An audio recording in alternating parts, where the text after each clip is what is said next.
Hello, and welcome to the English Talk Show. I'm Rex. And I'm Melissa. Hi, everyone. We are so happy you are here with us today. Welcome back to the show. Today's episode is a very special one. We have a story for you. A real, beautiful, heartwarming story. And the title is The Lost Dog Who Found a Family. Oh, I love this story. Every time I think about it, it makes me smile. Get comfortable, everyone. Maybe a cup of tea or coffee, because we are going to tell it together, like we are sitting right there with you. And we will explain any interesting words along the way, very naturally. Okay, Rex, let's start the story. Let's do it. Our story begins in a small, quiet town in autumn. Streets lined with tall trees, leaves turning orange and red. The air is cool and fresh, and you can smell wood smoke from the chimneys. This town is called Maplewood, a warm community where everyone knows their neighbors. Community means a group of people who live in the same place and take care of each other. One cool Tuesday morning, as the sun was just coming up and the sky was pink and orange, a small dog walked slowly into Maplewood from the direction of the old forest road. The dog is medium-sized, with short brown and white fur and floppy ears that hang down on both sides of his face. His eyes are big and brown and a little bit sad. He walks slowly, sniffing the ground like he is searching for something. He is lost. A little dog alone on an empty street in the early morning. He has no collar, no name tag, no address, nothing to tell us who he belongs to. He is what we call a stray. A stray animal is one that has no home and no owner. We don't know his name yet. He hasn't been given one. That will come later. For now, let's call him Lucky, because this little dog is about to get very lucky. Lucky walks down the main street, past the post office, the library, the little grocery store, still closed at this hour. Then he smells something wonderful, something warm and delicious coming from nearby. Lucky follows the smell. Dogs have an amazing sense of smell, much stronger than ours, and it leads him to a small blue house with a garden. And sitting on a wooden bench in that garden is an old man. Harold is about 75. White hair, kind eyes. Every morning, tea in the garden with a plate of biscuits, those simple, dry cookies. And on this morning, he looks up and sees Lucky at the gate, looking at him with those big, sad eyes. Harold doesn't shout or wave the dog away. He just smiles very slowly and says in a warm, gentle voice, "Well, hello there, little one. Are you hungry?" And Lucky's tail, just the very tip of it, starts to wag. The tail wag. Wag, that is when a dog moves its tail from side to side. It usually means the dog is happy or hopeful. And this tiny wag says, "I think I can trust you."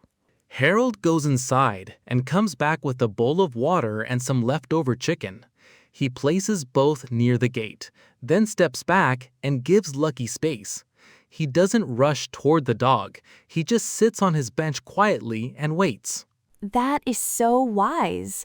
Harold lets the dog come to him on his own terms.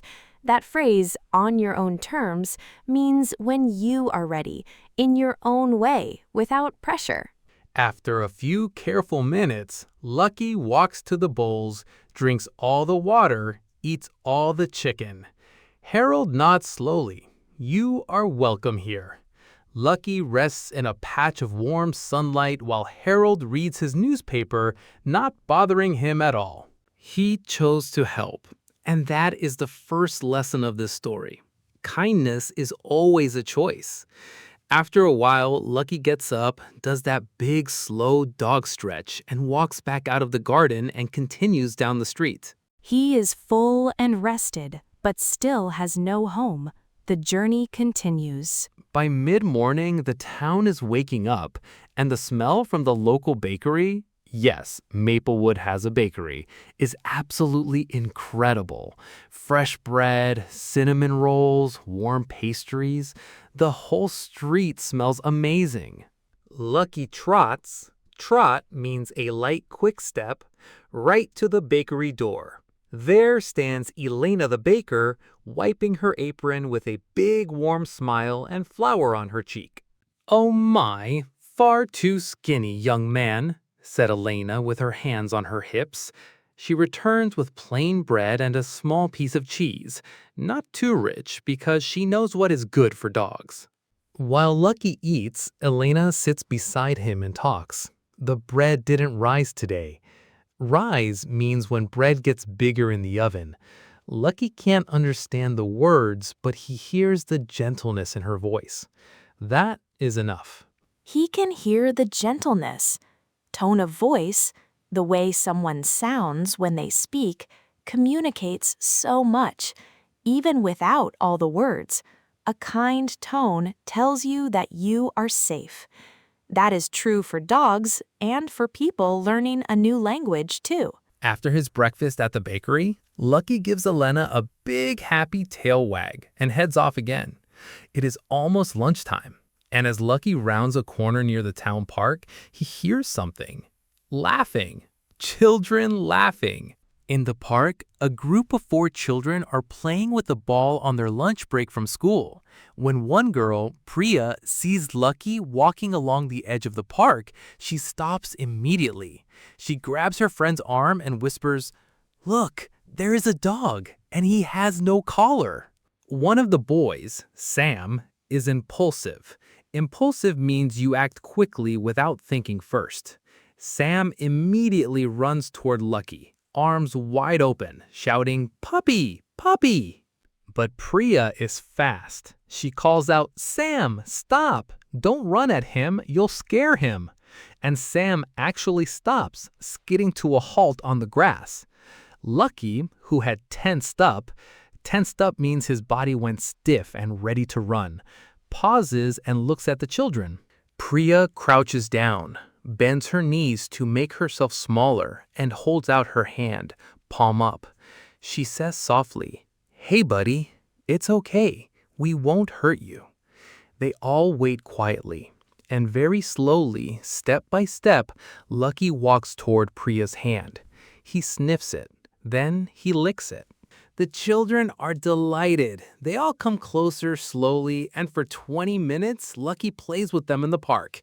They throw the ball, and he just chases it and looks at them like, "So what do we do now?" And the kids laugh so hard. It is pure joy. When the school bell rings, the children don't want to leave.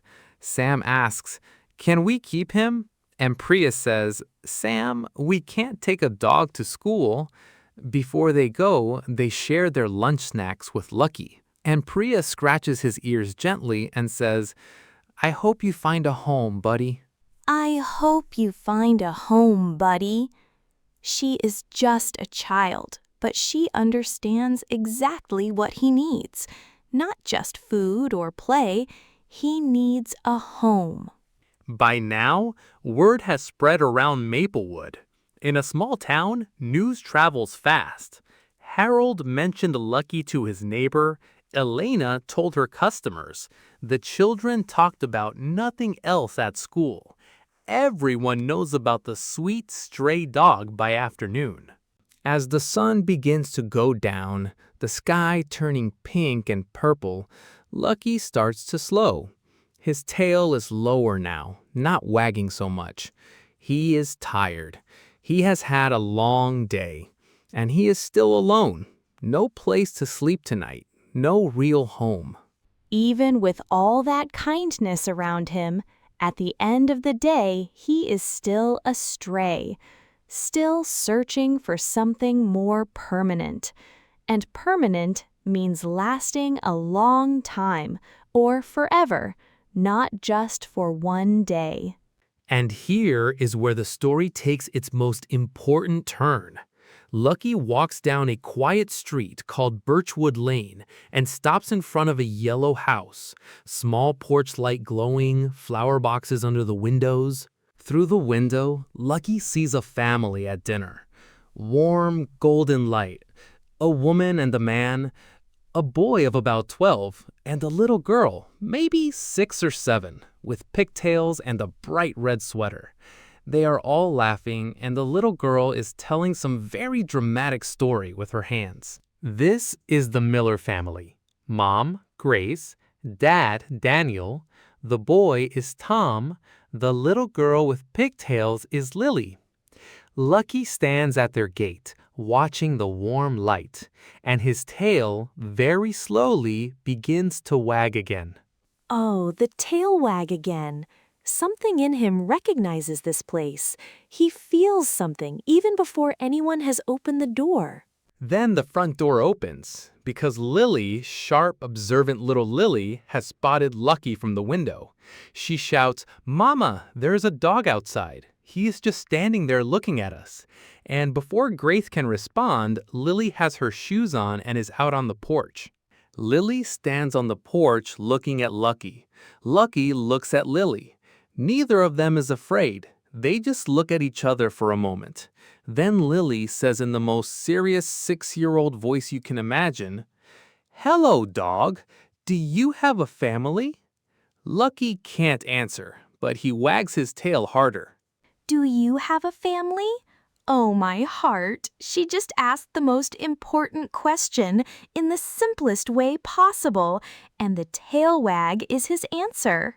By now, Grace, Daniel, and Tom have all come out too. Grace kneels and examines Lucky. Fur a little dirty, ice clear but tired, ribs quite thin. He has not been eating well for some time. She says quietly, "Daniel, this dog has been on his own for a while. Look at him." Daniel crosses his arms and tries to be sensible. Sensible means practical, not ruled by emotions. He says, "We should take him to the vet and check if anyone has reported him missing." Grace nods, and Tom is already on the ground with Lucky, letting him sniff his hands. Lily has made her decision. She looks at her dad and says, "Daddy, his name is Lucky." Daniel looks at his daughter, then at the dog, tail wagging so hard his whole back end wiggles. Daniel sighs, then smiles, just a little, and says, "Let's get him some dinner first." Let's get him some dinner first. That is dad language for, okay, fine, I love him too. He tried so hard to be sensible, and the wiggling tail defeated him completely. That night, Lucky sleeps inside for the first time. Grace makes him a blanket bed near the radiator. A radiator heats the room. Lily checks on him 3 times. Tom gives him a scratch behind the ears. Lucky curls up, lets out a long, slow breath, a sigh of relief, and closes his eyes. Next morning, the Millers take Lucky to the vet, the veterinarian, a doctor for animals. She says he is about 3 years old, healthy but thin, no microchip, a device under the skin with the animal's information, no chip, no record, no owner registered anywhere. The vet posts a notice to see if anyone is missing a dog. 2 weeks pass, nobody calls. So the Millers complete the paperwork at the animal shelter and formally adopt Lucky. He is now their dog, forever. Forever. A forever home. What a beautiful phrase. It means a home where an animal stays for the rest of its life, loved, cared for, permanent. And the best part? Lily picks out a name tag at the pet shop. Small, gold, shaped like a bone. One side says Lucky. The other side, in Lily's own wobbly 6-year-old writing, says, "I belong to the Millers." I belong to the Millers. In wobbly writing. That is the most perfect thing.